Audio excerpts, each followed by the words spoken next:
Oameni buni, salutare! Am ajuns să o facem și pe asta, podcastul de weekend.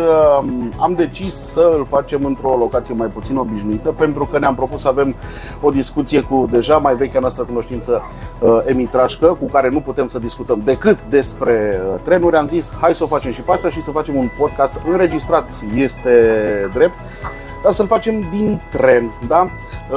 Emi, salut și bine ne reîntâlnim! Bine te-am găsit! Bate cuba. Așa. Pe mine mă încearcă o maximă nostalgie și îți spun și de ce. Ultima dată când am mers cu trenul s-a întâmplat acum 16 ani. Deci eu de 16 ani nu am mai urcat într-un tren.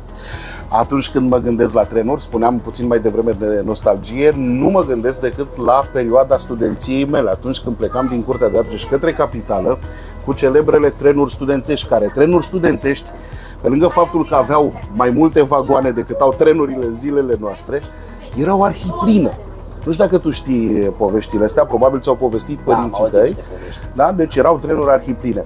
Suntem în gara la Curtea de Argeș, plecăm către Pitești. Chiar în acest moment s-a dat semnalul de plecare și auziți bucuriile călătorilor. Apropo, trenul este plin, spre surprinderea mea.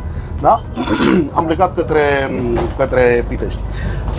Spuneam că îl cunoașteți pe Emi Trașcă. Am mai avut cel puțin 2 discuții cu el pe marginea, știu eu, pasiunii sale despre trenuri și o să vreau să reiau puțin discuția asta. Ne cam zgâlție, e adevărat.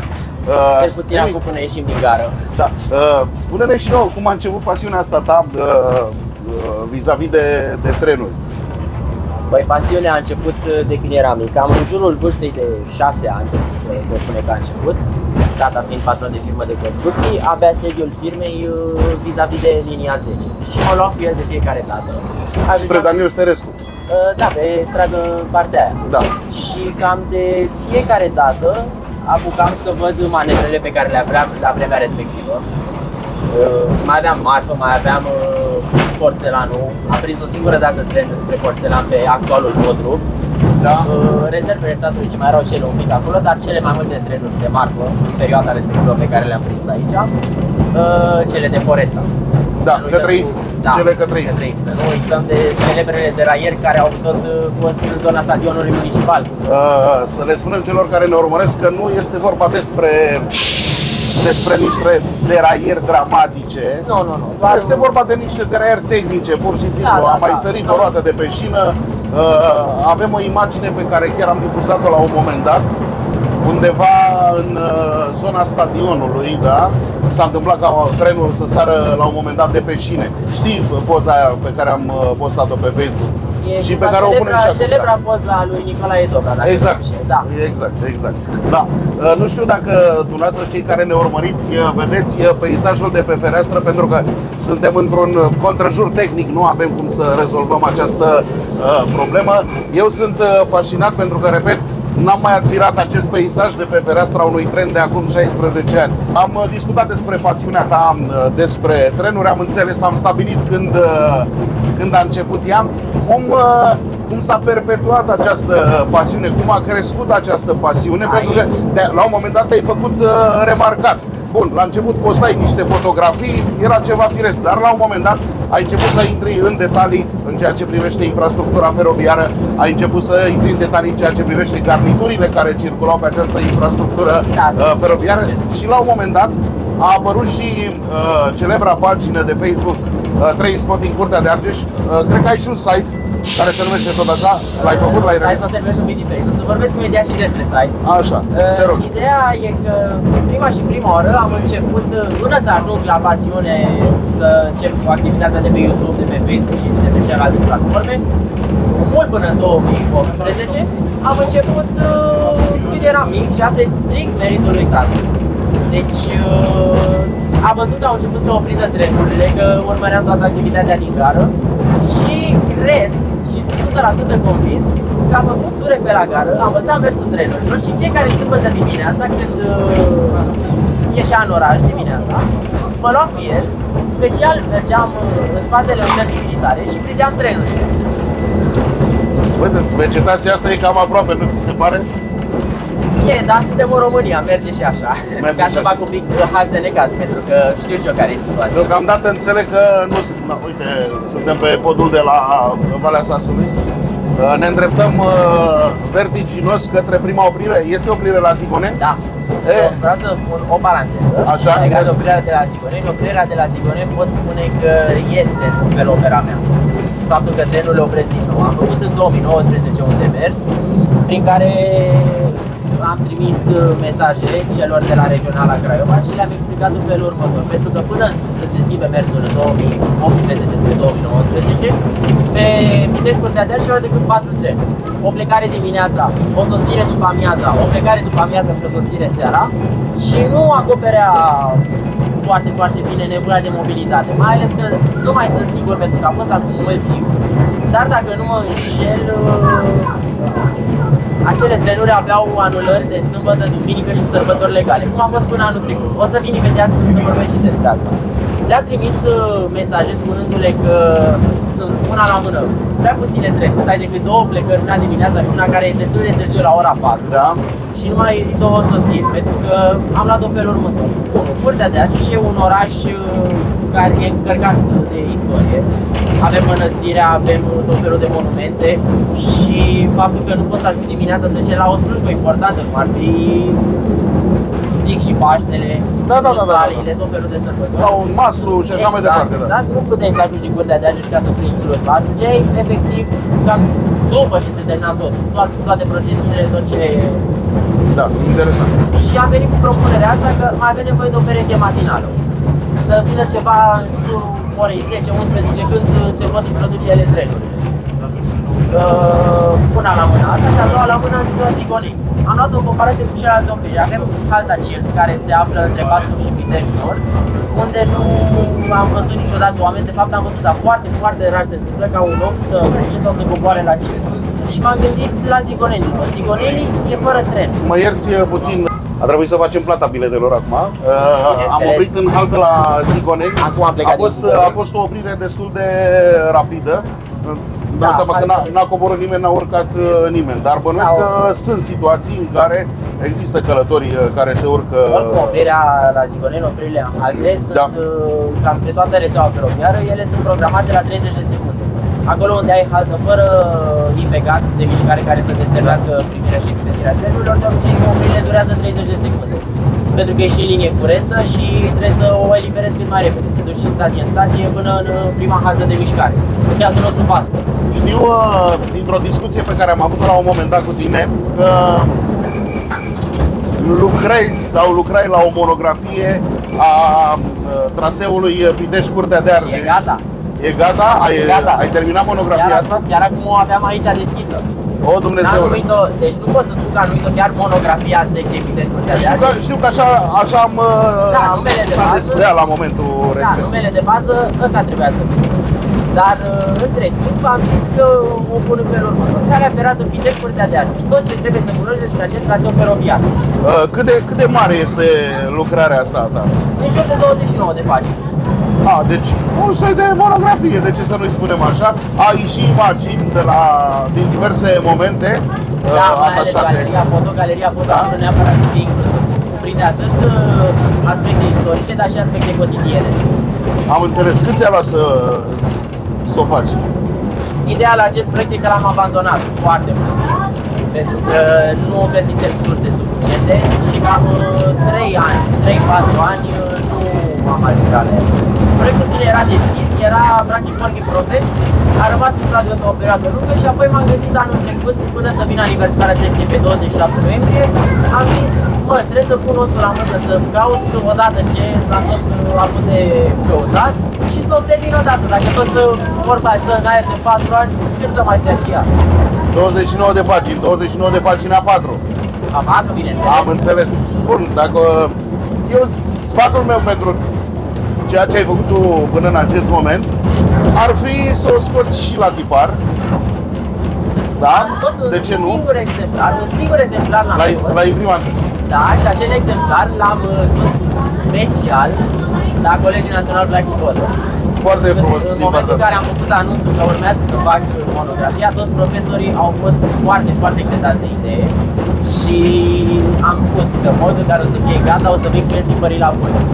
Atunci cel puțin am plecat din liceu, între timp am intrat la facultate și timpul a trecut. Anul trecut a fost, chiar că acum că sunt în primul an de facultate și am zis hai să le fac o surpriză, chiar dacă nu mai sunt încă în liceu, mă duc și le fac o surpriză. Foarte frumos.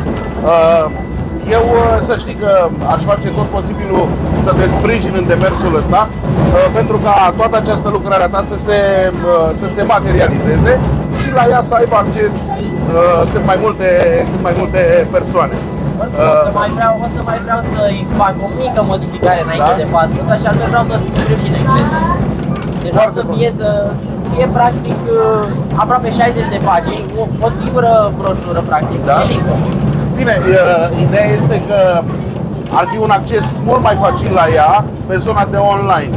Pe zona de online în special. Tocmai de aceea l-am și postat pe site. Site-ul tău, vorbește-ne despre site-ul tău. Eu am spus că s-ar numi tot Transport Curtea de Argeș. Nu se numește așa. Nu, am făcut mai multe, deci am făcut mai multe site-uri și am jonglat pe mai multe platforme. Am început cu Weebly, Google Sites, Wix, pe care am stat cel mai puțin pentru că nu l-am terminat măcar pe Wix și acum sunt pe WordPress. Toate au avut avantaje și dezavantaje, dar cel mai mare avantaj pe care îl are WordPress e faptul că pot să fac postări. Efectiv, de fiecare dată când apare ceva nou, o știre sau ceva, imediat am toate informațiile necesare, am făcut-o, am publicat-o. Foarte fain. Deci, site-ul cum se numește? În momentul de față se numește Calea Ferată Pitești Curtea de Argeș, by Transport Curtea de Argeș. Oh, un nume puțin cam lung. Sugestia mea e să cauți ceva mai scurt și mai prietenos. Bine, el oricum la bază, doar titlul sine Calea Ferată Pitești Curtea de Argeș. M-au pus toate. Ăsta by Transport Curtea de Argeș și ce îmi pune el în... Adică eu te-am înțeles pentru că am mai avut discuția asta, da? Dar dacă te întreabă un oareșcare de pe stradă și îi spui așa, cred că l-ai băgat în ceață. Da, îl bag în ceață, dar... Calea Ferată Pitești Curtea de Argeș, by Transport Curtea de Argeș. Da. Da, e un nume cam lung, știu foarte bine chestia asta. Dar ce mă ajută e URL-ul, pentru că URL-ul l-am gândit special ca să nu fie atât de lung și a zis Curtea de Argeș Feroviar. Ăla e scurt și la obiect. Foarte lung, pentru că numele trebuie să apară în Am ajuns în gara la Băiculești, în gara Băiculești, gara Radu Negru. Da, într-adevăr, numele original este scris pe peretele nordic al acestei gări. O gară cu arhitectură extrem de interesantă. Am dat jos în gară la Băiculești. Spuneam că o să discutăm puțin și despre gările care sunt pe traseul căii ferate Pitești Curtea de Argeș. Prima dintre ele, mă rog, pornind de la Curtea de Argeș către Pitești, evident, prima dintre ele este cea din Băiculești, denumită inițial Radu Negru. Radu Negru până în 1939. Dar de ce așa? Păi în funcție cum era localitatea înainte, cum a fost numele localității al satului, pe urmă s-a stabilizat Băiculești și a devenit Băiculești. De că ne-am sincronizat și cu trenul. Săgeata. Perfect. Deci, cum se prezintă clădirea aici, putem să observăm, deci, sora geamănă a gării Merișani. Da? Pe secția asta, cel puțin, Băiculești și Merișani sunt identice. Da? Și mai e o secție în țară unde sunt gări identice cu Băiculești și cu Merișani. Avem o dată pe Ghimeș-Comănești, unde avem Valea Uzului Haltă, Saline și e și o a treia, dar nu i-am ținut acum în minte numele. Mai avem iarăși spre Calafat, gara Golenți, care este 100% identică cu cele două. Da. Ele au fost construite după modelul 3B, erau niște tipuri standard de construcții la vremea aceea, tocmai din acest motiv și gările identice în mai multe părți ale țării. Dimensiuni medii, asimetrice, cu un corp central, corpul central fiind acesta unde se află și sala de așteptare și etajul, dispus pe două niveluri, tocmai cum am spus acum de etaj, acoperit piramidal în sensul în care acoperișul este în 4 ape. Ce mă frapează la clădirea asta este că, deși înțeleg că nu mai funcționează ca gară, casă de bilete și ce mai era ea înainte, văd că este destul de bine conservată. Foarte bine conservată, da? Chiar, da. Păi aici se vede foarte, foarte bine că a fost revopsită în anii precedenți. Da. Pe zona cu alb. Da, zona cu alb. Ea la culoare originală a fost galbenul ăsta, deci nu e un alb decolorat, din ce știu, ăsta e galbenul ei natural. La fel sus, deci ultima restaurare, ca să-i spun așa, ultima revopsire în întregime și a lemnăriei, a tâmplăriei, a tot, a fost în 1999. Tâmplăria, lemnăria pare destul de sănătoasă. Față de alte state aici arată foarte bine, știu. Da, da. Să nu uităm de asemenea de turnul în care se află și Casa Scării, accesul pentru etaj, la fel cum e și la Curtea de Argeș. Haideți să mergem pe peretele nordic, asta pentru că să spun, vreau să le arătăm celor care ne urmăresc. Denumirea originală a gării. Emilian, eu mărturisesc că până când nu ai făcut tu postările pe Trainspot în Curtea de Argeș, eu nu am văzut că aici era această inscripție, Radu Negru, denumirea inițială a gării din Băiculești. Foarte, foarte interesant. O să-mi iau un conoc și înăuntru. Deci chiar mă bucur legat de numele ăsta Radu Negru, că nu a fost acoperit. Că pe cealaltă parte, pe zidul sudic, a fost acoperit cu plăcuța Băiculești. Și interiorul este foarte bine. Interiorul s-a conservat foarte bine. Revenind acum, deci am vorbit un pic despre clădirea de călători, acum vorbim un pic de celelalte anexe. Aici avem un canton pentru, cum a fost ea inițial aici, gară, aici fost ceva pentru linii, pentru partea de infrastructură. Din cantoanele originale, deci cele care au fost înaintea cabinelor de acari în perimetrul stației, avem o dată pe nord spre Curtea de Argeș, dar nu se vede de aici, întrucât se află dincolo de zona cu vegetație. Acolo e o casă a acarului. Da, cabina acarului. Cabina acarului, da. Erau mai multe linii. Câte linii erau aici? Deci Băiculeștiul, tocmai cum am și aici o poză pe care o să ți-o trimit să o pui în podcast. În total a avut 4 linii. Da. Liniile 1 și 2 care au fost folosite până în 2009-2010, cum am spus, la data de 1 decembrie, una din datele de 1 decembrie din acei ani, când a fost ea dezafectată. Da. Aici s-au făcut și cruci de trenuri de călători. Din ce am înțeles, aici a fost un peron de prefabricate, care evident a fost luat în momentul în care, la fel și la Mereșani e același caz, o să prezint mai încolo. Magazia de mărfuri, unde la Băiculești plecau foarte, foarte multe mărfuri împachetate de mare parte ale producătorilor locali, vorbind de legume, fructe și de ce se mai Da. Acum unde este expansion, da, aveam fabrică de conserve. Știm foarte bine. Da. Și legat de expansiune de fabrica de conserve, exact unde e locomotiva abandonată, rolul ei era să manevreze vagoanele de conserve. Asta cred că știe multă lume, le aducea aici în gară și plecau cu trenurile locale de marfă. Ce mi s-a părut foarte interesant, am avut o discuție de curând cu un localnic care a avut o propunere cel puțin interesantă vis-a-vis de această, cum ai spus tu, magazie sau ce? Magazia de mărfuri, da. A spus că ar fi foarte frumos aici să se facă o sală de teatru. Foarte interesant. Ideea în sine e foarte bună, întrucât dacă ar fi să o luăm conform legii din 2005, care spune că perimetrul de siguranță feroviară la 20 de metri de axul căii, eu zic că sunt mai mult de 20 de metri până acolo. Da. Deci dacă ar fi să o luăm strict cu siguranța feroviară, ea s-ar limita strict la actuala linia 1, linia curentă, întrucât e singura funcțională. 2 și 3 oricum nu mai au acces pentru că macazurile sunt scoase, dar merge, se poate, cred că se poate face. Aici trebuie vorbit cu cei de la CFR Infrastructură, întrucât e pe este o idee cel puțin interesantă. Dacă s-ar face, ar fi o chestie unică în zonă și cu siguranță ar avea potențial. Să dai tonul, trebuie să creezi precedentul și apoi o să vezi că lucrurile încep să se întâmple.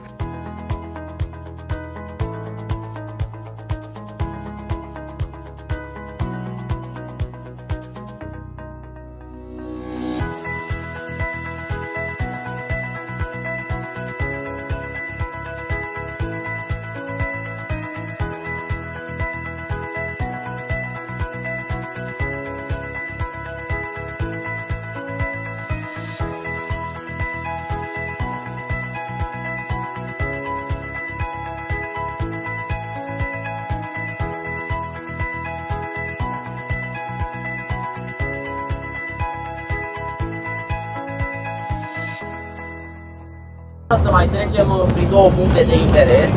Unul pe care l-am numit retoric Tunelul Iubirii, pădurea de la Mănicești, unde se afla linia industrială pentru unitatea militară. O să povestesc imediat despre asta și să nu uităm de Vâlcele. Da, o să coborâm la Vâlcele, iar acolo lucrurile vor fi extrem de interesante. Gara este părăsită. Clădirea o ruină. Sunt cumva nostalgic pentru că eu mi-aduc aminte, eram copil în momentul în care s-a construit gara respectivă, da? Și țin minte perfect momentul în care a fost dată în folosință. Clădirea era nou-nouță, sclipea în soare, era extrem de populată, ca să zic așa. Ce am înțeles legat de Vâlcele, ar fi avut niște detalii făcute nu din cuarț, dar dintr-o piatră albă, lustruită și praf de piatră. Era terfită cu praf de piatră, din câte la fel și Tutana. Și Tutana exact la fel a fost făcută. Bine, vorbim de gara Tutana pe partea cealaltă. Da, gara Tutana e deja pe Vâlcele Râmnicu Vâlcea. Vâlcele Râmnicu Vâlcea. Ce frumos ar fi să se facă, să se realizeze această cale ferată. Dar din păcate lucrurile sunt și acolo extrem de triste. Avem un punct aici de observat, locomotiva abandonată. Da? Aici de la Expansion. Da, ea nu a fost la Expansionului. Ea a fost închiriată de Expansion pentru că mai aveau de făcut tot felul de manevre. Da? În vremea când era fabrică de conserve și nu... Așa, exact. Locomotiva în sine a aparținut, nu cred că mai aparține în momentul de față, 100% de rezervele statului din Curtea de Artă. Am intrat în tunelul iubirii, da? Aici lângă tine poți să vezi linia industrială pentru unitatea militară. A rămas și acum. Se mai vede, este năpădită de bălării. Nu știu dacă va mai prinde vreodată în viață linia asta despre care ne vorbești tu. Da, în sfârșit, noi rămânem cu amintirile și cu nostalgiile. Ce vă pot spune, dincolo de acest dezavantaj al zgâlțâielii, peisajul este unul extrem de frumos. Eu sunt curios să văd cum va apărea tot acest peisaj după ce va fi gata și autostrada. Da? O să fie foarte diferit pe autostradă, pentru că o să avem cadre noi, cum s-ar spune. De ce nu? Eu visez frumos și încerc să anticipez așa momentul când va fi cumva reabilitată calea ferată Pitești-Curtea de Argeș. O, Dumnezeule, uite, pe aici trece autostrada. Da, aici o să fie o supratraversare. Dar ce mi se pare mie foarte, foarte ciudat, dacă te uiți la dreapta, pare foarte jos față de nivelul căii ferate. Mi se pare că abia are loc automotorul ăsta să treacă. Dacă nu e o locomotivă mai înaltă sau cu tren de marfă, nu știu dacă ar avea loc. Lucrarea este într-un stadiu intermediar și cred că nu e cazul să tragem încă niște concluzii. Da? Dar, repet, peisajul s-a schimbat total datorită sau din cauza acestor lucrări de la autostradă. Da, o să avem pe fundal, când o să trecem de Borlești, o să avem pe fundal șantierul autostrăzii. Pilonii pe care i-au făcut în ultimii ani, de fapt ultimul an, ca să zic așa. Mai avem puțin și ajungem la Vâlcele. Da, practic am intrat în gară. Dacă era încă funcțional, am fi trecut de semnalul de intrare. Da. Și acum suntem pe fostele macazuri, de-aia se și simte mai rău. Se simte mai rău, dar parcă totuși mai bine, parcă a dispărut huruitul acela. Da, și spun și de ce, am vrut să puntez la Băiclești, dar n-am apucat. În momentul în care acest automotor, vorbesc strict de automotorul ăsta, merge pe pat de traverse de lemn, dispar vibrațiile, întrucât nu se face eco de desubt, neavând izolare fonică, nu se face eco traverse de lemn. Și uite și gara Vâlcele, ce a rămas din ea. Oh, Dumnezeule! Am făcut-o și pe asta. Am ajuns și la Vâlcele, la fosta gară din Vâlcele, care, după cum vedeți, este abandonată, este devastată. Practic, nu cred că va mai putea funcționa vreodată aici ceva, decât dacă se va reconstrui. Cu investiții majore. Exact, aici nu mai vorbim de investiții minore, cum ar fi la Băiclești, de exemplu. Aici ar fi majore pentru una la mână pentru clădire, pentru că se vede foarte clar cum arată. De partea de celelalte linii nu mai vorbesc. Ce pot să zic despre Vâlcele? Deci prima oară când a fost menționată oprirea aici a fost undeva în perioada 1943-1946 și în perioada aceea când nici măcar nu se puseseră bazele pentru Vâlcele Râmnicu Vâlcea, era doar haltă și peronul era exact după macazul actual de ieșire din stație. Aha. E acolo o trecere care se duce sus spre Dig, da. Și acolo era peronul înainte, deci halta Vâlcelele. Un singur an s-a numit cu 2 de lei, cum se numește și localitatea. Vâlcelele, exact, da. E localitatea Vâlcelele, dar gara e Vâlcele. După au denumit și halta Vâlcele. A stat ca haltă până prin 1981. În perioada aia, în 81, a fost oficial făcută clădirea și a fost ridicată la rangul de haltă de mișcare. Eram copil, am spus asta, mi-aduc aminte când a fost ridicată, mi-aduc aminte că atunci când a fost inaugurată a fost așa o maximă curiozitate și toată lumea dintre ei zicea: wow, ia uite, s-a făcut aici o gară, ia uite, oprește trenul, ia uite ce frumos arată. Ce frumos e, da. Într-adevăr, era nou, era decentă. Bine, dar se și vede pe ea acum, se vede un pic din gălbuiul ăla ei original. Și mai ales detaliile albe pe margine, contururile geamurilor și contururile clădirii. Da, spuneam că a fost încuită cu praf de piatră, se vede, dar după ce, nu știu, a devenit ea mai puțin populară după anii 2000, cred că a fost devastată sistematic. Da, îți spun imediat ce și cum. În momentul în care, student fiind, mergeam la București, de fiecare dată când treceam pe lângă ea, era și mai devastată și mai devastată. Văd că inclusiv plăcuța cu denumirea gării a dispărut. Da, plăcuța era exact aici deasupra ceea ce a fost cândva biroul de mișcare. Pe frontispiciu acolo, da, exact. Da, n-a rămas nici acoperișul, să nu mai știu de acoperiș. Exact. Am aici o fotografie când încă avea acoperișul cât de cât acolo. Da, uite, o să o arătăm și noi, o să o arătăm, o să punem la montaj acolo. Da. Ne apropiem un pic, haideți să o vedem un pic mai de aproape, pentru că noi așa, clădirile abandonate sunt fascinante. Aveți grijă în ce călcați, oameni buni, da?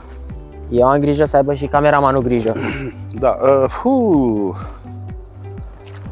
da.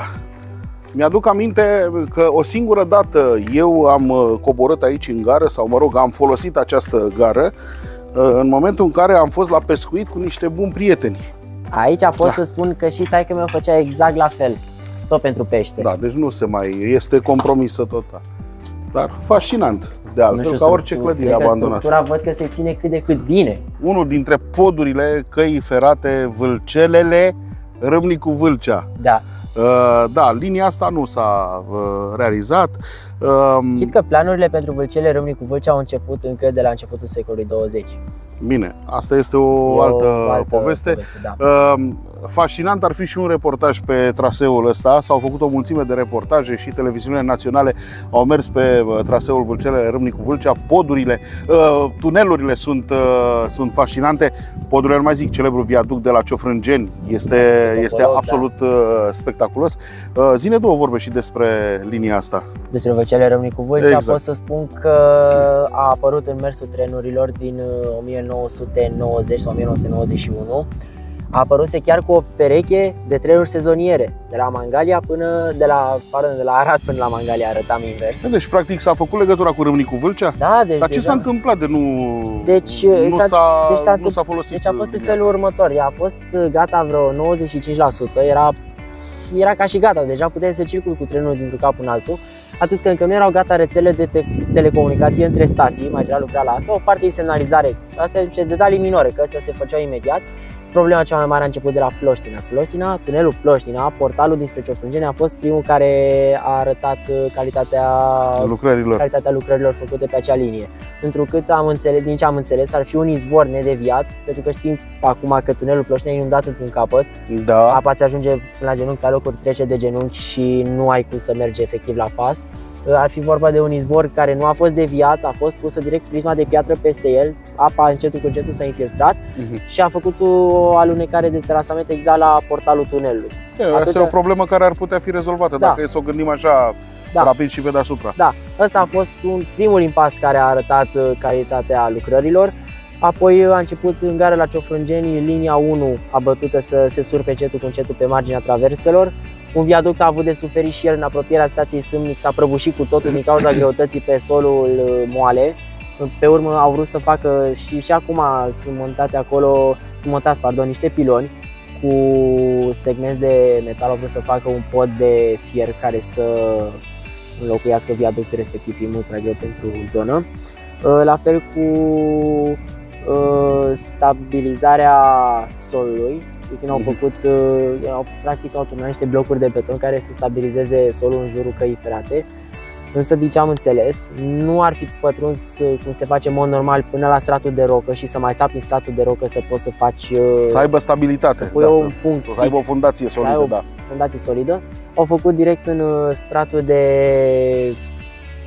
moale, să spun așa, peste cel de rocă, și a fugit malul pe alocuri chiar cu câteva... Cum era de așteptat, de altfel. Da. Asta a fost problema, pentru că ei au vrut să respecte cumva cincinalul, să facă cât mai repede, pentru că în 1990 urma să înceapă nou cincinal și până în 90 trebuia să fie gata. Oricum lucrările au stagnat în 89 odată cu Revoluția. Da. Deci s-au sincronizat cumva și Revoluția și cincinalul, pentru că era vorba și de cum era în perioada respectivă, de promovări, de... Hai să ținem minte momentul ăsta, 2023, 2024 va fi an electoral. Hai să vedem cine va scoate de la naftalină calea ferată, da? Linia dintre Vâlcelele și Râmnicu Vâlcea. Sunt foarte curios. Eu sunt ferm convins că se va defila prin campania electorală cu linia asta. Dacă nu se va pune banner pe clădire degeaba. Da, bun. Am făcut-o și pe asta, după cum am spus la începutul intervenției. Am fost și la Vâlcele, gară abandonată. Mulți avem amintiri de aici. Mergem la Merișani, ok?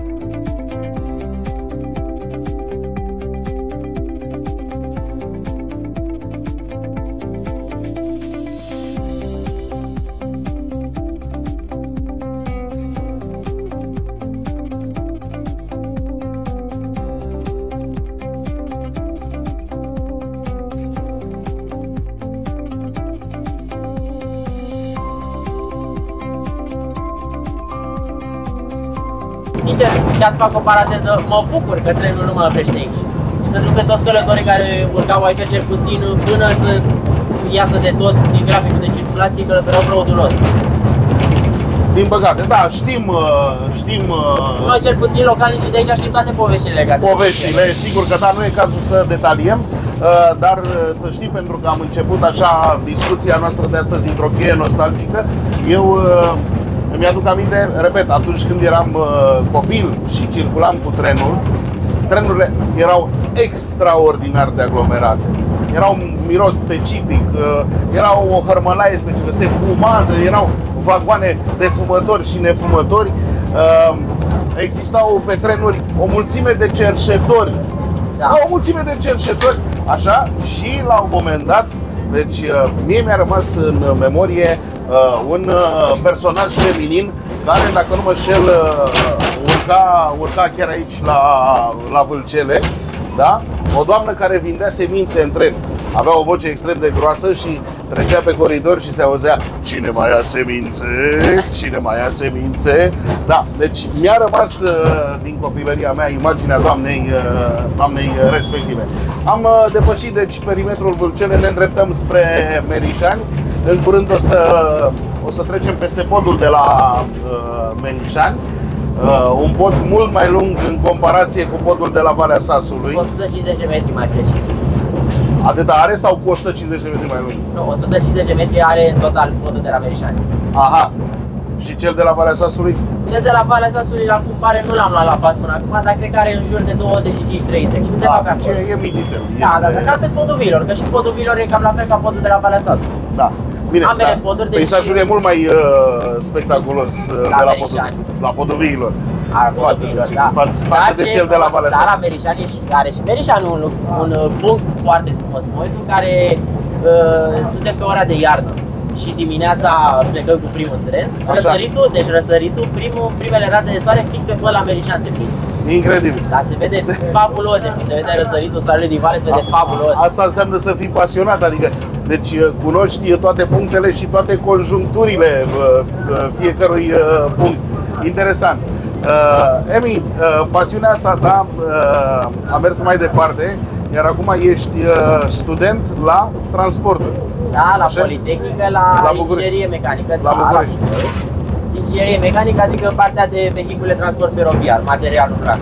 Cum ți se pare? Sau e prematur să tragem concluzii? Pentru că noi știm, la Politehnică primii 10 ani sunt 3 până treci în anul. Sunt 3 până treci în anul 3. Așa? Asta e deviza noastră.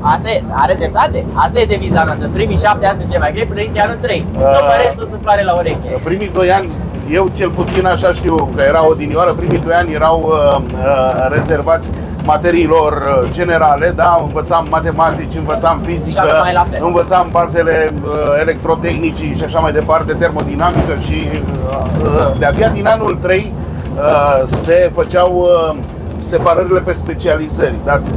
Fiecare își alegea X, Y, Z specializare. La voi, la transportul, cum este? Din anul 3 tot așa sunt specializările? Da, și ce specializări există? Păi, în momentul de față, la profilul meu cel puțin, specializare e inginer în de fapt nu e chiar înainte, până acum de curând, era inginer pe material rulant, adică în momentul în care ieșeai cu diploma de licență, puteai să fii inginer strict pe domeniul acesta.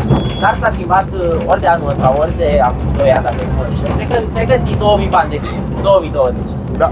S-a schimbat un aspect. Și față de ARE, la ARE poți să ești strict inginer auto, scrie pe diplom inginer auto și ai voie să acționezi numai pe domeniul auto, să activezi pe domeniul auto. În schimb, la noi de la IME acum ești inginer mecanic și poți să te duci pe, ai absolut orice deschidere, poți să te duci și pe auto, poți să te duci pe feroviare, poate și pe aviație, aici nu sunt sigur. Am ajuns la barieră, la bariera de la Merișani.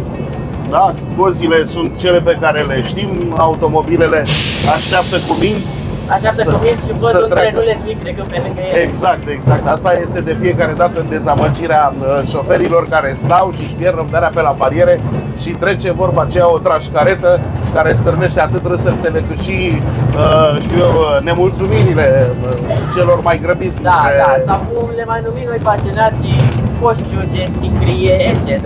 Numai de bine, nu bineînțeles. Bun. Adică poți să confirmi și tot. Revenind la discuția asta de mai devreme, mie mi-este clar că tu vei rămâne în domeniul feroviar. Am încercat, deci îți spun sincer, foarte bine că ai adus subiectul ăsta. Așa. Deci am încercat de mic să mă încerc să mă axez și pe auto, pentru că era perioada aia, a noastră când eram noi mici. Păi nu-i plac mașinile, el nu e băiat, n-are ce căuta în grupuri de băieți și tot fel de chestii astea de buli. Nu le plac trenurile și mitralierele. Suntem pe podul de la Merișani. Vreau să zic că și codul rutier avea exact aceeași stabilire ca cel feroviar, numai că a fost schimbat în 2002 sau 2003 cel rutier, fiind mult prea învechit. Avea o dură mult mai mare decât cel feroviar. Amerișani. Jur că niciodată n-am coborât aici. Niciodată. Da? Deși, repet, în copilărie și în tinerețe, în adolescență, mergeam cu trenul extrem de des. Dar niciodată nu cred că am stat pe peronul gării Merișani. Legat de Merișani, exact cum am spus și la Băiculești, sunt surori gemene. Singura lor diferență și ce mi se pare mie un detaliu absolut foarte frumos între cele două e că Merișani utilizează o cărămidă mult mai roșiatică decât Băiculești. Băiculești tinde spre o nuanță galbenă, să tinde spre o nuanță de vișiniu, așa un vișiniu frumos, la fel și tâmplăria, la toată a fost de bază vișinie. Detaliile astea, un alb deschis cu vișiniu se potrivesc perfect.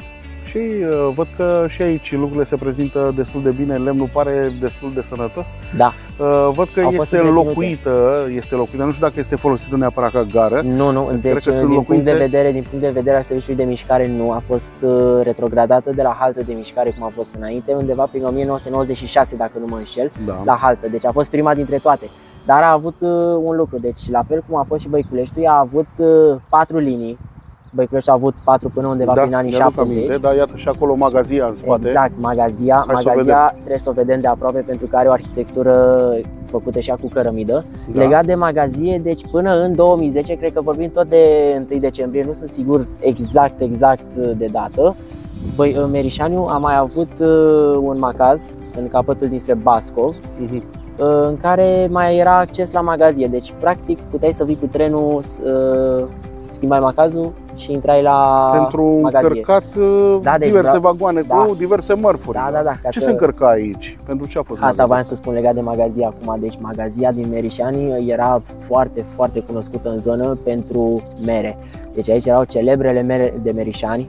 Tocmai de aia Merișani. Cred că de aici provine numele, sigur. Mere de Merișani. Știu că producția de mere era foarte mare și se duceau și, dacă am ținut eu bine minte, se făceau și tot fel de băuturi alcoolice la Pitești din ce provenea de la Merișani. Probabil, nu pot să confirm, nu mi-aduc aminte, nu-mi dau seama. Da, nu, și aici trebuie să confirme cineva care a prins așa ceva.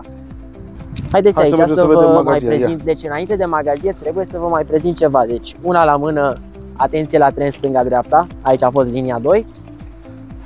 Și mai avem aici pe acest spațiu verde, unde a fost linia 3 înainte de această linie de stâlpi și linia 4 unde se mai vede pietrișul, unde a fost și linia de copaci. Da. În capăt acolo nu bate foarte bine, nu zic neapărat de cameră, dar nu se vede din cauza vegetației. E un mic depozit și am înțeles ar fi avut ceva rol militar. E posibil să fie avut... Da, posibil. Unde, acolo, în zona... Deci exact unde se văd stâlpii de beton cu acele lumini abandonate, exact pe firul ăla era linia care se prelungea. Practic linia 4 se prelungea și se mai ducea la un depozit, din ce am înțeles ar fi avut ceva... Este posibil să fie avut ceva legătură cu unitatea militară de la Băiculești. Deci aici au fost legate toate trei, o să vorbesc și la Bascov de unitatea militară de pe Valea Ursului. Au fost legate toate trei, de fapt 4, dacă luăm unitatea militară din Curtea de Argeș. Uite ce plat a rămas locul, da, se vede dintr-un capăt într-altul. Imediat îți povestesc și de ce e așa de plat locul. N-are treabă cu existența liniilor, că aici unde am fost eu, de exemplu, unde stau cu picior, a fost linia 3, dar imediat îți povestesc. Deci, practic, au fost legate unitatea militară din Curtea de Argeș cu cea de la Băiculești, pentru că acolo era descărcare de cherosen, cu cea de aici, care e posibil să fi fost pentru, nu cred că pentru muniție, nu sunt sigur, dar știu sigur că pentru muniție a fost la Valea Ursului. O să vă povestesc imediat când ajungem la Bascov. Da, interesante chestiuni. Hai să ne apropiem puțin de magazie, să vedem ce a mai rămas. Da, și o paranteză ca să închei subiectul legat de asta militară, evident că toate astea au fost în perioada comunistă făcute. Uite, liniile au fost și scoase. Legat de spațiul verde de aici, deci toate gările, de când au fost ele făcute inițial, au fost gândite în felul următor. Primele linii de călători să fie întotdeauna delimitate de liniile de marfă. Deci, practic, aici erau două linii de marfă cu primele două linii de călători. Uitați-vă ce bine s-a păstrat. Uite ce bine păstrată este magazia asta.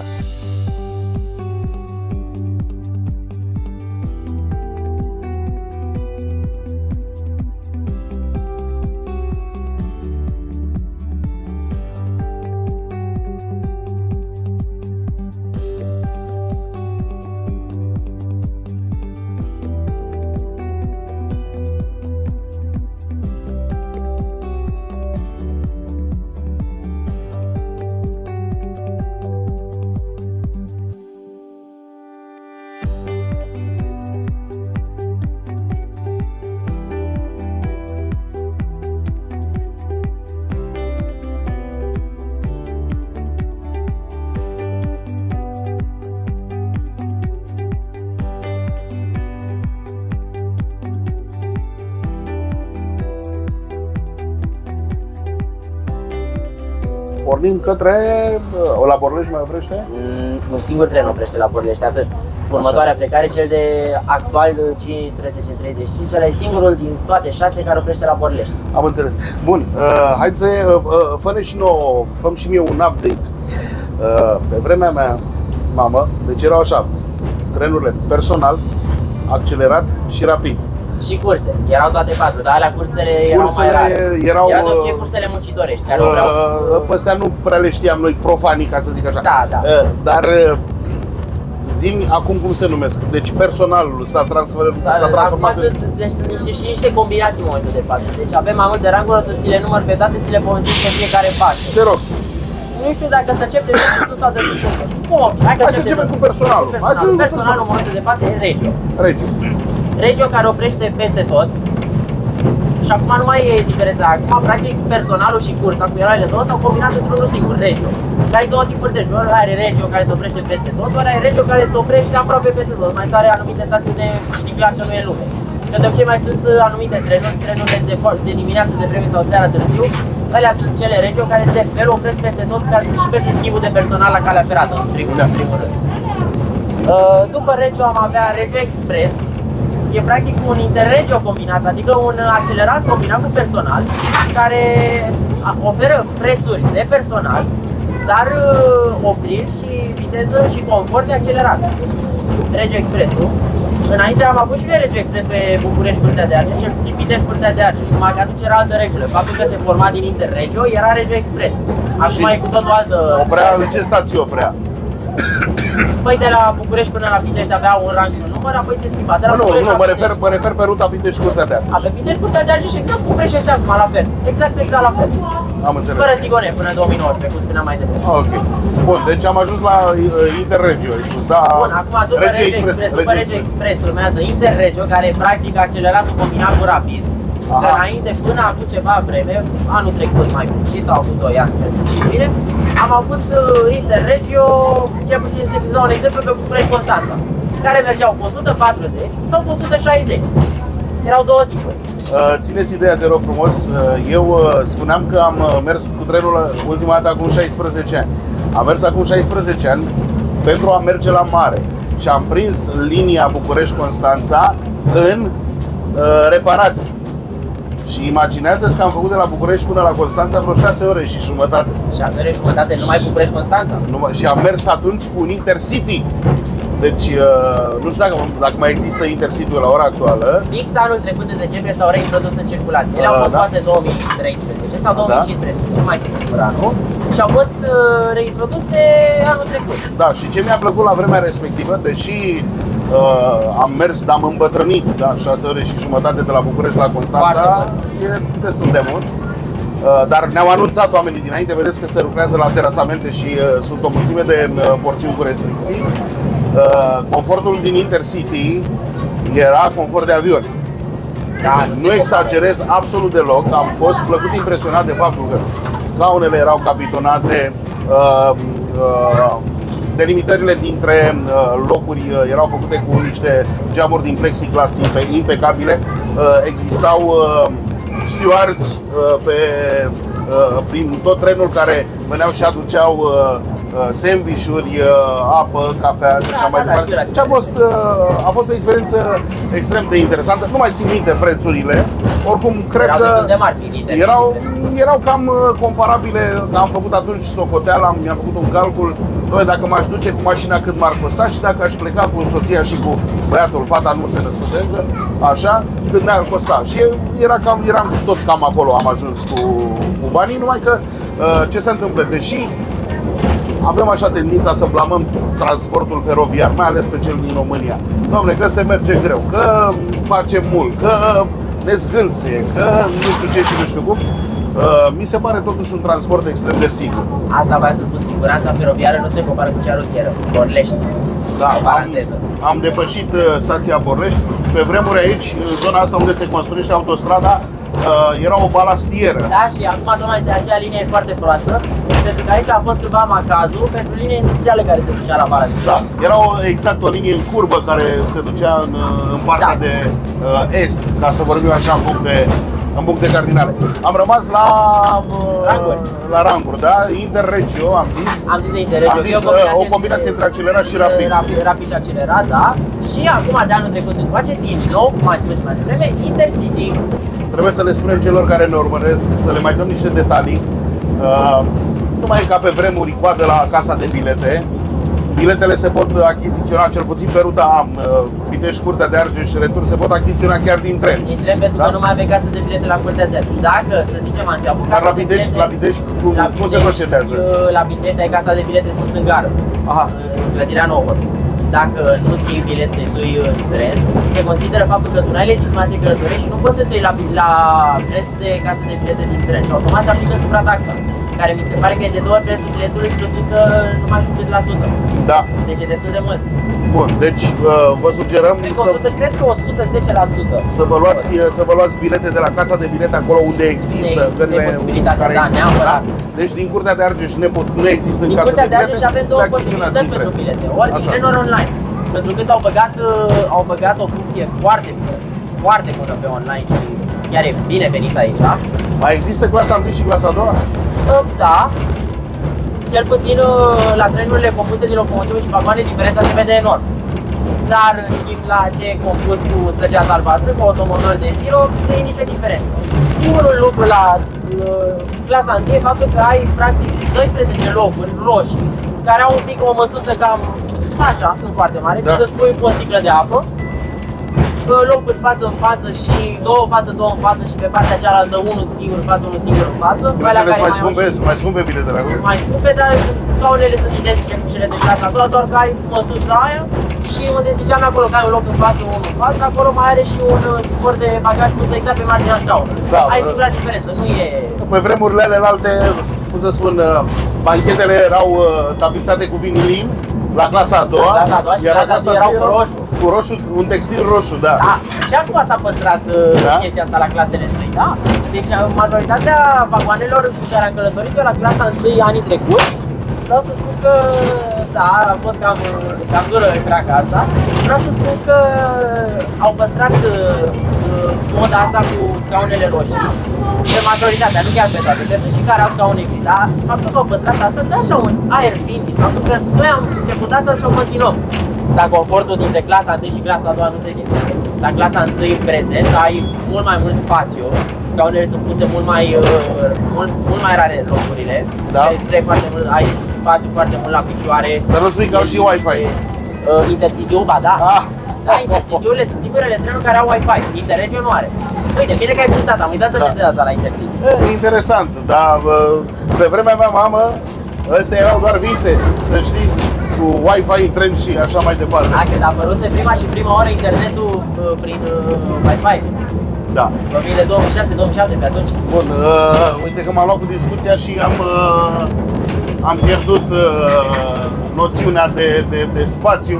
Suntem unde? Ne apropiem de Bascov. Ne apropiem foarte, foarte rapid de Bascov. Deci acum urmează trecerea la nivel din spatele brutăriei de la Bascov, cea care se duce spre Budeasa. Acolo unde s-au întâmplat o mulțime de nenorociri. În 1994, știu că am o poză cu ziarul premii de atunci, cobora tren de la Curtea de Argeș, cu o locomotivă cu vagoane. La trecerea la nivel, un cuplu grăbit, nu a acordat prioritate, au fost pulberați în plin de tren. Și tocmai din acest motiv și acum încetinește trenul, din momentul ăla și până în prezent, sau cred că de atunci sau un pic mai târziu, de atunci nu sunt sigur, a fost introdusă limitare de viteză la trecerea la nivel aici de 30 de km/h. Da, tocmai, și mi se pare, tocmai s-a produs această trecere, deci mi se pare anapoda faptul că trenul trebuie să încetinească pentru a evita impactul cu un autovehicul. Da, este anapoda, dar mi se pare și mai anapoda să fim în anul 2023 și să nu existe bariere automate. Aici mi se pare foarte anapoda. Deci aici sunt împărțite, deci spun că aici sunt împărțite în două tabere. Acolo unde, într-adevăr, de exemplu, pe Pitești Curtea de Argeș, la 6 trenuri, nu e foarte rentabil să pui o instalație foarte scumpă. Asta e din punct de vedere al costurilor, la 6 trenuri. Da, dar dacă standardele de siguranță ar impune-o, cei de la CFR ar trebui să se conformeze. Dar în același timp, dacă stau și eu un pic logic, ți-am spus, tocmai am permisul, cunosc legislația rutieră și mi se pare anapoda faptul că trenul trebuie să încetinească pentru mașini, întrucât șoferii au clar acolo, crucea Sfântului Andrei, stop, care stopul spune clar oprire. Da. Și atenție la tren, adică ai și un pano adițional de și experiențele te învață să acționezi în consecință, da? Adică, bun, degeaba șoferii au stop și crucea Sfântului Andrei, dacă ia că de-a lungul timpului s-au întâmplat o mulțime de drame. Și da, până la urmă e cumva anapoda, dar e bine că se întâmplă lucrul acesta. Poate că prin această măsură au fost evitate multe accidente de-a lungul timpului. Da? Cu limitarea de viteză a trenului, da. Ia că Bascov, 1908, da, a fost construită sau reconstruită? Reconstruită, ea rupe tiparele, da? Întrucât, la fel ca restul gărilor, au fost toate făcute în același an, în 1898. Atât că Bascovul a avut de suferit în urma unui cutremur. Se pare că în urma unui cutremur. Deci în 1908 nu exista război, nu am avut parte de bombardamente. Cel mai probabil clădirea originală construită în 1898 s-a dărâmat din cauza unui cutremur și a fost reabilitată. Deci există diferențe dintre imaginile gării originale și gara actuală, așa cum o vedem acum, da? Există niște diferențe foarte mici, aproape insesizabile. La detalii, la detalii. Da. Am înțeles. Ce pot să zic de Bascov în sine, de clădirea de călătorie, că e construită după tipul 3C, o dimensiune medie cu etaj, având scara în comparație cu Băiculești, Merișan și Curtea de Argeș în interior. A încercat să fie făcută cât se poate de subtil, cum au denumit ei. Și pe exterior toate decorațiile astea de sus, unde scrie Bascov, ramele, geamurile și tot ce se vede aici e din piatră naturală. Da, exact cum era pe vremurile respective. Frumos. Pot spune de Bascov că este ultima stație mai mare de pe întreaga secție în momentul actual, când vorbim în 2023. Aici fiind foarte, foarte dezvoltată zona de comunism. Avem odată silozul care are linie industrială, fosta magazie care a avut și ea linie, bineînțeles Bascov a fost prevăzut inițial cu 4 linii, dar a fost și-a menținut cele 4 linii. Aici avem din nou 2 peroane, tocmai pentru cursele muncitorești. Am avut curse muncitorești de la Pitești până la Bascov. De acolo au dispărut 2 linii. Nu, una singură. Una singură? Încă e acolo, uite, se vede foarte puțin. Încă se vede, da, dar este înierbat acum. Ce vă pot spune? Ia stai așa un pic să trec în partea asta. Hai ca să-ți povestesc eu un detaliu și mai interesant acum. Eu dau pe discuții din astea mai nu, că-mi plac. Particulare, da, dau din casă. Atunci când eram mic, eu și cu sora mea, clădirea asta pe care o vedem și care știm că este un silos, noi n-aveam de unde să știm pe vremea aia, deci noi ne imaginam că așa arată Balamucul. Și întotdeauna când ajungeam în gară la Bascov, spunea că uite, am ajuns la Balamuc, da?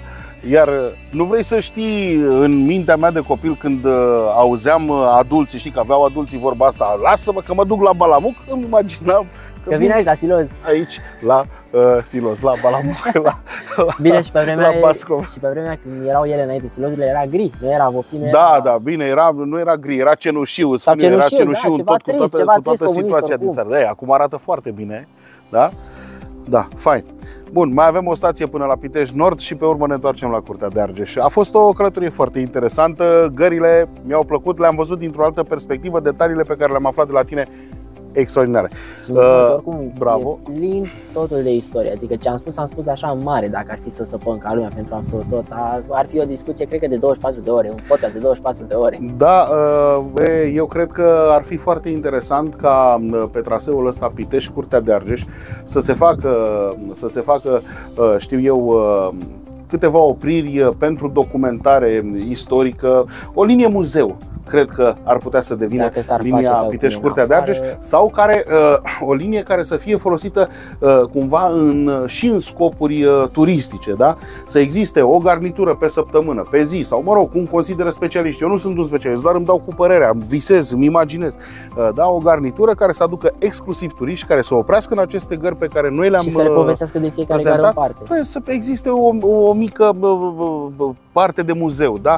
Cu fotografii, cu documente, cu... În stilul mocăniților, cum se păstrează mocănițele prezente. Exact. Ele au adoptat stilul ăsta. Ca să nu mai zic acest trend despre care eu îmi imaginez că ar putea exista, ce frumos ar fi să fie cu o locomotivă cu abur. Asta nu mai intră în discuție. Da? Visăm frumos. Am rămas visător. Eu cel puțin am îmbătrânit degeaba, da? Tu ești copil, ai tot dreptul. Da? Eu am rămas un visător. Sunt și eu. Trăiesc cu capul în nori. Hai, intrăm să băgăm repede până la Pitești Nord și pe urmă să ne întoarcem la Curtea de Argeș. O să oprim la un moment dat discuția și... Până ne apropiem de Pitești Nord, pentru că vreau să... Și o să reluăm în sens invers, dacă ni se permite să facem un podcast din Săgeata. Podcastul pe sens invers. Da. Deci atenție, la podcastul din sens invers, dacă am înțeles bine schimbările care vor urma. Deci noi acum am coborât de la Curtea de Argeș la Pitești cu un automotor seria 900, dar la întoarcere s-ar putea să avem un automotor Săgeata Albastră. Dacă am înțeles bine și dacă chiar se va respecta chestia asta. Așa ne-a spus șeful gării de la Curtea de Argeș. Eu sunt nerăbdător să merg și cu Săgeata. Eu vreau ca această discuție să fie constructivă, să tragem niște concluzii sănătoase, să se acționeze pe viitor, știu eu, din partea celor de la CFR. Asta sper și eu din suflet. În ideea dezvoltării și modernizării infrastructurii. Și eu sper sperăm din tot sufletul ca lucrurile să se schimbe în bine. Eu zic să oprim discuția aici, pe sensul ăsta de mers, și să reluăm pe sensul celălalt. Și să luăm un scurt moment de publicitate. Revenim cu discuția din trenul către Curtea de Argeș, Regio, da? Tot Regio către Curtea de Argeș, dar din Săgeata Albastră, ok? Sperăm să fie Săgeata. Hai, teoretic, da. Practic o să vedem pe retur. Oprim publicitate și revenim. Am revenit cu podcastul de weekend, partea a doua după publicitate. Ne-am urcat în Săgeata Albastră, în sens invers, da? Am așteptat aproximativ 20 de minute chiar în gara. Chiar un sfert de oră, s-au mișcat chiar repede. În stația la Pitești Nord și ne întoarcem acum către Curtea de Argeș. Se observă că s-a schimbat sensul de mers, se observă că s-a schimbat decorul, altă viață în Săgeata Albastră, nu se compară. Mult mai liniște, parcă nici zgâlțeala nu mai este identică cu cea din vagonul automotor. Auzi, spune-mi, vagonul ăla automotor cum se numește? Deci, tehnic vorbind, cam cum îl numește orice ceferist, e automotor seria 900. Fabricat la Astra Arad, începând cu 1935. Atunci s-a făcut prototipul, atunci s-a făcut prototipul și seria în sine, fabricația în serie a început în 1936. Și motorizare? Motorizarea actuală, deci motorizarea inițială a fost, dacă nu mă înșel, Maybach. După a primit motoare, da, motoare de rabă în 1970 când au făcut reparație capitală toate. Da. Și acum a început naționalism din ăla, ultranaționalism, motor de rabă românească de noastră. Și apoi în 2012 când s-a făcut următoarea reparație capitală a lor, au primit motoare Volvo Penta. Aha, deci actualmente funcționează cu motoare Volvo. Bun, lăsăm la o parte automotoarele, suntem în săgeata albastră. Repet, s-a schimbat confortul, altceva, scaune capitonate, vedere mult mai panoramică, da? Bun, Emi, tu te-ai dus, vorbeam așa către finalul discuției de mai devreme, te-ai dus la facultate. Unde te vezi peste 5 ani, când vei termina facultatea? Păi peste 5 ani la master, aș vrea să fac și masteratul. Dincolo de masteratul, deci după ce termini studiile, da? Da, seama, am zis așa. Păi după ce termin cu masteratul și cu tot ce înseamnă studii superioare, m-aș vedea în primă fază inginer, pentru că asta o să ies direct. Și încetul cu încetul chiar mi-a plăcea foarte, foarte mult să progresez și să ajung poate chiar pe la AFER, autoritatea supremă fără a cărei semnături nu are voie nimic să miște roata din loc. Ok, noi îți dorim mult succes, îți ținem pumnii. Vreau să te mai întreb un lucru. Ai plecat din Curtea de Argeș și ai dat cu nasul de București. Știm că, cum să spun, ruperea asta de casă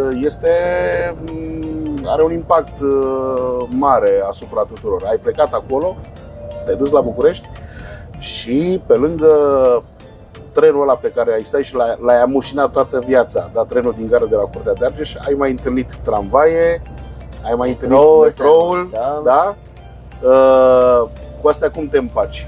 Sau spune-mi, a suferit cumva pasiunea asta ta vis-a-vis de transportul feroviar când te-ai mutat acolo lângă metrouri, lângă tramvaie? Nu de ce să sufere, ba chiar au avut de câștigat, pentru că și exact cum am zis și ele vehicule pe șine, oricum sunt pasionat cam de tot ce înseamnă vehicule pe șine. Aho. Deci metrourile și tramvaiele implicit de foarte mult timp au fost în joc, nu doar trenurile. Și vreau să zic că m-au fascinat în ultima perioadă, cel puțin foarte, foarte mult metrourile, de când cu Magistrala 5, de când am început să învăț câte una câte alta despre ramele de metrou în sine. Magistrala 5 vorbim de drumul Taberei, da? Ok. Bun. Deci totul este live, să știți, călătorii circulă liberi prin tren. Noi am pus cumva camera pe culoar și sperăm să nu deranjăm pe nimeni. Mie discuția, să știi că până în momentul ăsta mi s-a părut extrem de interesantă. Ce aș vrea eu să te mai întreb pe tine, ce ți-ai dorit tu pentru calea ferată Pitești-Curtea de Argeș, de care ești atât de îndrăgostit? Ce-ți dorești? Chiar e un termen bun, ăsta îndrăgostit. Deci mi-aș dori să o văd din nou să evolueze, nu să involueze cum a tot făcut până acum. Și din punct de vedere al infrastructurii și din punct de vedere al trenurilor, mi-aș dori cel puțin și în viitor, nu știu dacă apropiat sau depărtat, să mai apuc să văd locomotive cu vagoane. Eram prea mic atunci, mi-aduc aminte vag din amintirile cu acele trenuri. N-am participat, în schimb, mic fiind, niciodată să fiu pe peron și să asist la toată manevra de schimbare de sens a locomotivei, de rebrusment. Niciodată n-am... La Curtea de Argeș, acolo când venea trenul de la Pitești, era decuplată locomotiva și se ducea pe linia 2, se ducea împrejur în celălalt capăt al trenului. Și făcea manevră și venea în celălalt capăt al trenului. Ca să nu mai spun că la Curtea de Argeș exista un loc unde se întorcea locomotiva. Da, placa turnantă. Placa turnantă acolo. În momentul de față nu mai există, a rămas decât rulmentul plăcii turnante și groapa, efectiv, nu? A rămas. Da. A rămas această, cum i-ai spus tu, placă turnantă. Da? Ce era? Era practic o platformă pe care locomotiva venea și se întorcea, dar nu era un proces motorizat. Știu că avea niște pârghii. La Curtea de Argeș era manual, erau două pârghii diametral opuse. Stăteau un om într-un capăt, un om într-un capăt și amândoi împingeau și întorceau locomotiva. Da, dar asta se făcea pentru locomotivele cu aburi, întrucât bravo. Întrucât la locomotivele cu aburi, cel puțin cele cu tender, dacă mergeai cu tenderul la înaintare și nu cu locomotiva în sine, să zic așa, viteza maximă de circulație era de doar 50 de km pe oră. Aha, deci era ca și cum ai merge în marș arier. Da, mergeai cu spatele și trebuia să ai o viteză mai redusă pentru că vizibilitatea era implicit mai proastă din cauza tenderului. Drăguțule, fii atent ce vreau să spun. Eu am prins locomotiva cu aburi, ultima locomotivă cu aburi la Curtea de Argeș. Am prins-o când eram copil, încă trăia, am avut privilegiul să mă plimb cu acea sculă. Era ceva fascinant. Orice băiat din Curtea de Argeș, și-a dorit să meargă cu acea locomotivă. Nu știu dacă toți au mers, eu am avut privilegiul, repet, de a merge cu acea locomotivă, de a mă plimba cu ea. S-a întâmplat chestiunea asta în copilărie. Sau pregătesc pentru bilet. Noi copii, mă rog, ne duceam și ne jucam în imediata vecinătatea Gării Mici. Exista Gara Mică. Da, Gara Ofetului. Exact, Gara Mică. Iar acolo, această locomotivă cu aburi era de fapt o locomotivă de manevră. Da? Se mutau vagoane de aici până acolo, se transportau diverse garnituri încărcate cu bușteni, cu lemn la If. Exact. Și la un moment dat, mi-aduc aminte, ne împrietenisem eu și cu un grup de prieteni, ne împrietenisem cu cei care manevrau acea locomotivă cu aburi, cu fochistul și cu mecanicul. Și nu de puține ori ne-am plimbat cu ea. Era foarte cald înăuntru. Da, și era toată năbușeala aia de la focar.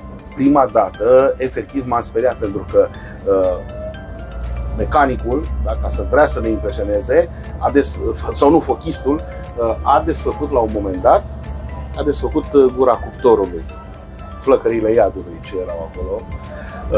Și de fiecare dată, fii atent, cum se făcea, de fiecare dată când mă duceam și mă plimbam cu locomotiva asta, mă îmbrăca mama în alb de sus până jos. Deci te îmbrăca strategic. Nu vrei să știi în ce hal ajungeam acasă. Că eram negru din cap până în picioare, deci puteai să stai să nu te atingi de nimic, că oricum praful ăla de cărbune, de funingine, de așa, se punea pe haine. De fiecare dată mâncam bătaie, dar pus în balanță cu plăcerea maximă de a merge cu locomotiva asta cu abur, nici nu mai conta. Puteam să iau câtă bătaie voiau ai mei, da? Eu eram foarte fericit că am mers cu locomotiva cu abur. Mai mult decât atât, la un moment dat, era într-o primăvară spre vară, se făcuseră cireșele. Și cu mecanicul și cu fochistul am mers cu locomotiva, a oprit locomotiva sub un cireș, ne-am urcat pe acoperișul locomotivei și am cules cireșe din cireșe. Deci mi-aduc aminte, eram chiar în zona strandului da, știu pe unde zici. din Curtea de Argeș.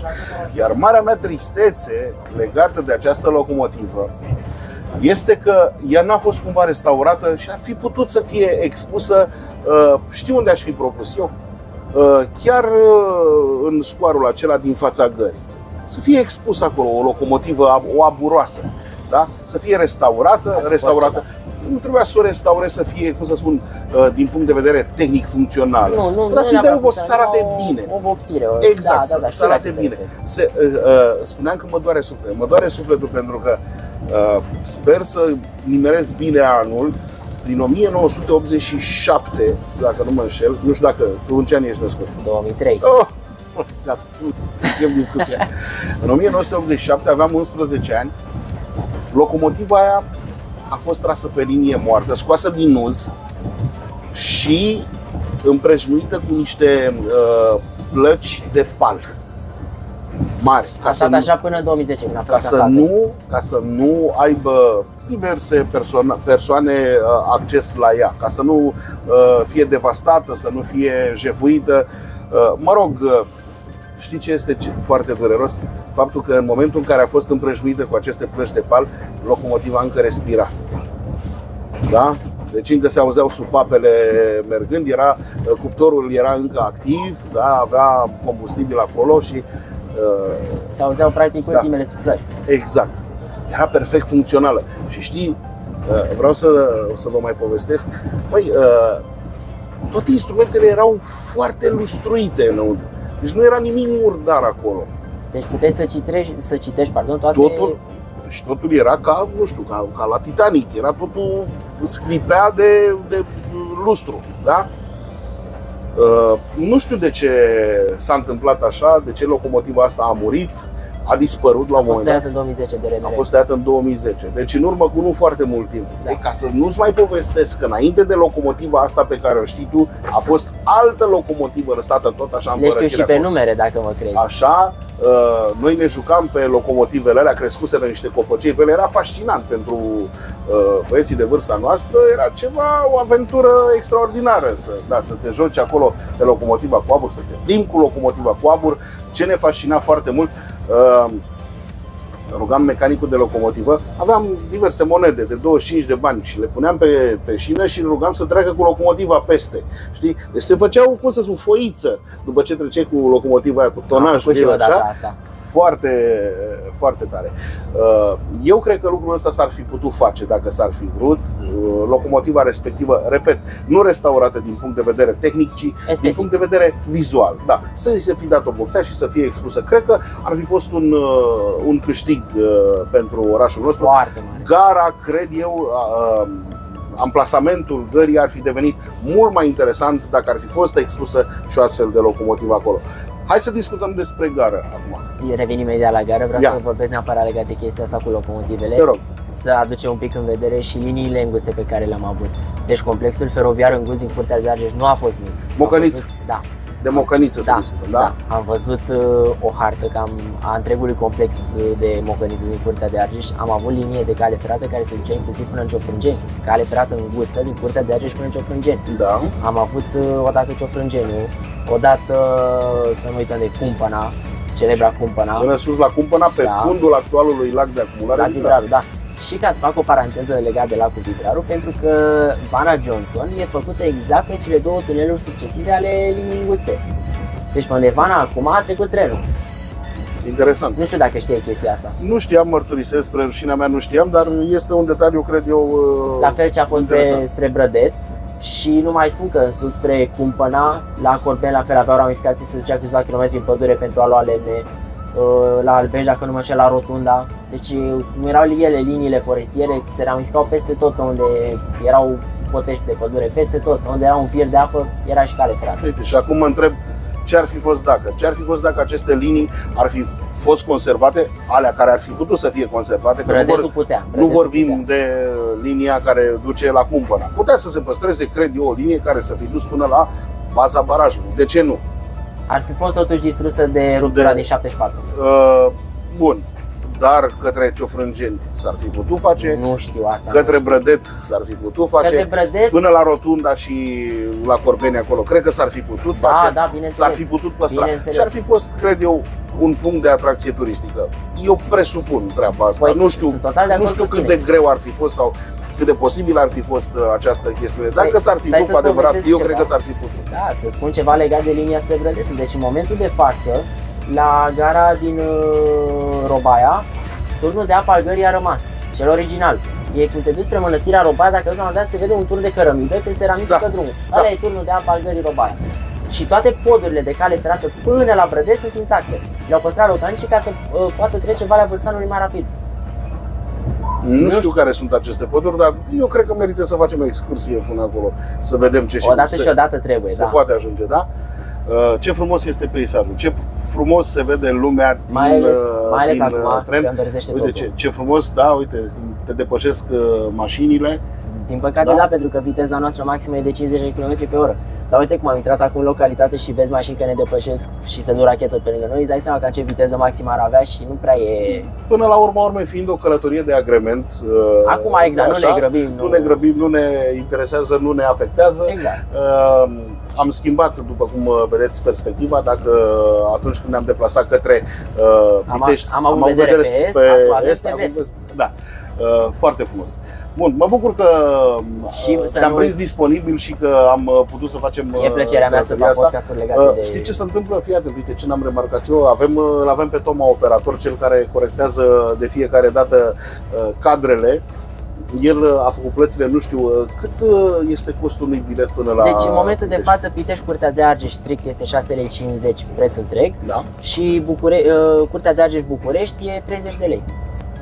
Și câțiva bănuți, nu mai știu exact. Deci un preț extrem de decent și dacă e să circul cu săgeata, se circulă, zic eu, destul de confortabil. Săgeata față de seria 900 indiscutabil. Da. Bun.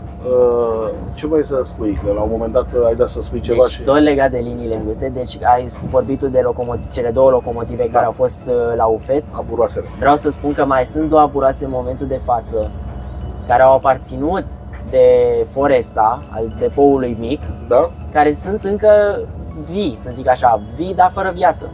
Unde sunt? Una este muzeul la Reșița. Aha.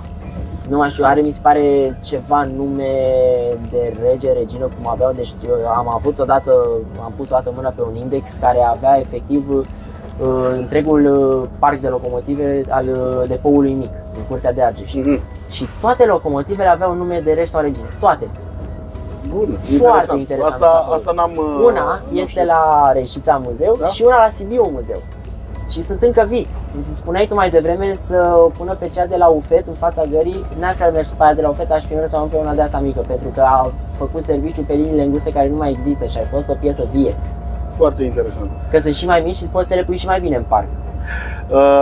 Hai să discutăm de gara, că ne-am întrerupt. Da, știu că te-am întrerupt, îmi pare rău. Gara Regală, un monument de arhitectură, o clădire istorică. Am vorbit de multe ori despre ea alături de colega mea Laura Ilie de la Interes Argeșan. Am făcut o mulțime de materiale cu gara, cu faptul că arată cum arată, este într-o stare deplorabilă.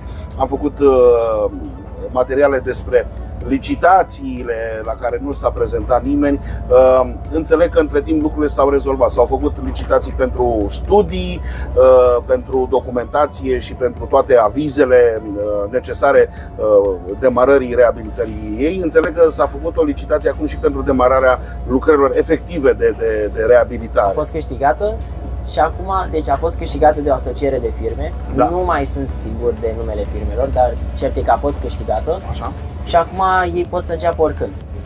Deci ei practic pot să înceapă oricând acum. Din ce am înțeles, deja sunt la prima etapă de a face măsurătorile pentru a vedea exact câți metri pătrați practic de material trebuie achiziționați și măsurătorile ceea ce necesare aferente restaurării. Avem un orizont de timp? Te întreb 36 de luni. Te întreb pe tine pentru că tu ești mai focusat pe problemele astea, da? Da. Eu ca jurnalist ar fi trebuit să le știu, dar le-am luat de atâtea ori în colimator și de atâtea ori s-a dat la loc comanda și s-au anulat niște chestii încât la un moment dat recunosc că m-am lăsat pe cubaș și zic, păi fie ce o fi, nu o să mă bucur decât când o să văd gara sclipind în soare, da? Deci, teoretic, ar dura 36 de luni din momentul acesta, adică de la 3 ani de zile, până când gara va arăta așa cum trebuie să arate o gară regală. Da. Să dea Domnul să... Ideea e să o și facă cum trebuie. Să meargă lucrurile așa cum trebuie. Asta ei trebuie să o facă exact cum a fost făcută în 1898. Eu cred că s-ar putea deschide și un muzeu acolo. Tocmai am plecat din Merișani către Vâlcele, către Văiculești.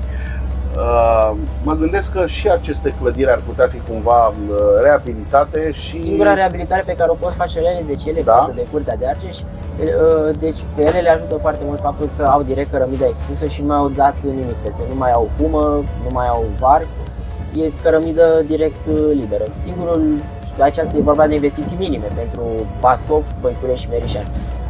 Într-adevăr, singurele costuri un pic mai mari ar fi la partea decorativă, la tot ce ține de elementele decorative. Da. Evident, ele sunt cele mai scumpe, dar așa că o reabilitare a lor la niște costuri chiar ok ar însemna odată o revopsire integrală a tuturor elementelor de piatră, cum au fost ele făcute inițial, schimbarea acoperișului, pentru că în mare parte la cele 3 gări, inclusiv și la a 4-a la Curtea de Argeș, acoperișul este ruginit. Și evident partea de iluminat, care ar putea fi refăcută, întrucât firele sunt încă trase. Și altceva ar fi lemnăria, tot ce înseamnă lemnărie. Partea de tâmplărie, da. Exact. Bun, linia asta, calea ferată Pitești, Curtea de Argeș, ar putea fi declarată o linie muzeu. Adică aceste clădiri, cum este cea de la Bascov, cum este cea de la Merișani, cum este cea de la Băiculești și cea de la Curtea de Argeș, să fie practic patru secții ale acestei linii muzeu în care călătorii să poată coborî, să poată admira diverse, știu eu, efecte, diverse obiecte care au aparținut CFR-ului, da? Fotografii, documente și așa mai departe. Documentele cred că ar vorbi mai mult decât fotografiile. Da? Pentru că fotografii sunt destul de puține din trecut realizate pe secție și că de ani de zile mă chinui să aflu și eu să găsesc niște poze cu trenurile vechi din Curtea de Argeș. Practic, exact cum le fotografiez eu în momentul de față, să încadrez gara cu totul, clădirea gării cu totul și trenul prin plan. Da. Ceva genul ăsta să văd o poză cu un tren vechi. Ori că vorbim de marfă, tren de marfă mai ales, asta ar fi ceva superb, să văd vagoanele de marfă acolo cum stau. Bine, într-adevăr, poze de genul am mai văzut, pentru că știi că până în 2013, cam așa, am avut foarte multe vagoane cisterne abandonate pe liniile din gara. Da. Ele, practic, au fost aduse de la Bradul de Sus, pentru că nu mai aveau spațiu de stocare pentru ele și nici în Bradul Zona petrochimiei. Da, exact, la petrochimie. Deci nici în Bradul Rafineriei, nici în Bradul de Sus nu mai aveau unde să le țină loc prea multe vagoane. Și singura stație disponibilă în zonă, Goleștiul, nu mai pun că Goleștiul dădea deja pe din afară de trenuri de marfă. Singura stație mai apropiată cu foarte multe linii, Curtea de Argeș, 10 linii. Am căutat foarte mult, voiam să spun, ca să găsesc fotografii vechi cu gara. Am reușit să găsesc câteva, le-am și postat și tu știi foarte bine. Da. M-ar fascina o fotografie cu bunkerul de încărcare care a fost acolo vis-a-vis de gară. Și că exista un bunker de încărcare cu lemne. Cum te duci spre ieșire spre Băiculești, pe stânga. Nu. Chiar nu. Paralel cu gara, peste linii către Daniel Stărescu. Exact de actualul Profi. Către strada Daniel Stărescu era un bunker foarte înalt de încărcare a vagoanelor care mergeau către IF. Da? Stai un pic, deci am zis deja 2 puncte, nu niciunul.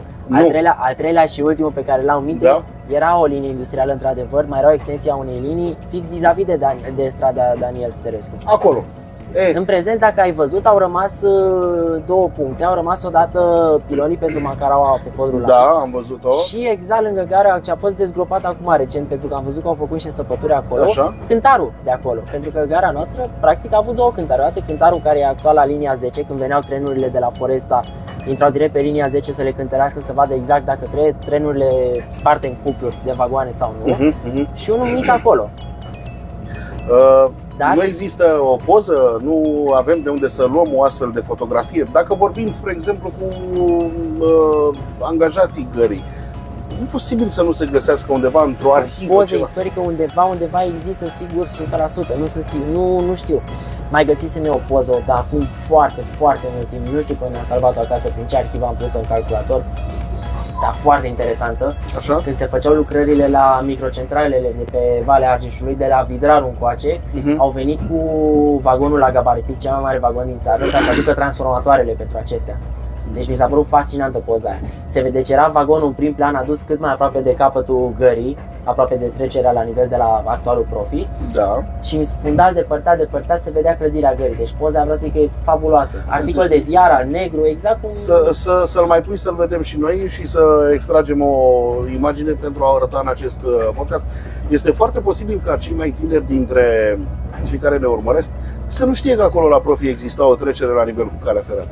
Mi-aduc și aminte acum când erau barierele. Da, am apucat să le prind. Eu am una dintre ultimele filmări pe care eu le-am făcut acolo, au fost în 2005. La inundații. La inundații. Da, știu. Deci le-am postat și puteți să urmăriți la secțiunea Vintage, inundații 2005, da, puteți să vedeți o filmare chiar din zona respectivă.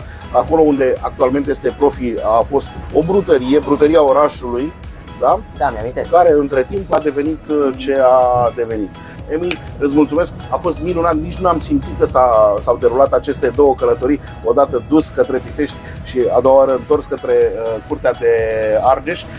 Recunosc că aveam așa o strângere de inimă, zic, mamă, să vezi cât durează, acum ne ducem o oră, ne întoarcem o oră, mamă, ce o să mă plictisesc și nu, discuția a fost extrem de interesantă. Discuții așa de genul nu intervine plictiseala, nici eu nu le-am simțit. Pentru mine au trecut și mai repede, că și cu emoții și cu... De ce emoții? Da, sper din tot sufletul ca cei care ne urmăresc să fi găsit această discuție cel puțin la fel de interesantă cum am găsit-o și noi. Dragilor, a fost cea de-a treia ediție a podcastului de weekend. Da? Iată o emisiune care a început la modul nesperat. Da? Am început-o cu prietenii Cătălin Andrei și Cosmin Petrescu și tinde să devină o tradiție aici la deargeș.ro. Încă o dată îți mulțumesc, mult succes și să auzim de bine, Doamne ajută, să avem parte la un moment dat de transporturi feroviare așa cum ni le dorim cu toții, la standarde actuale, curate, performante. Sigure sunt, slavă Domnului, nu am avut prea multe, mă rog, au existat niște incidente, dar nu în zona noastră, nu mai intrăm în detalii.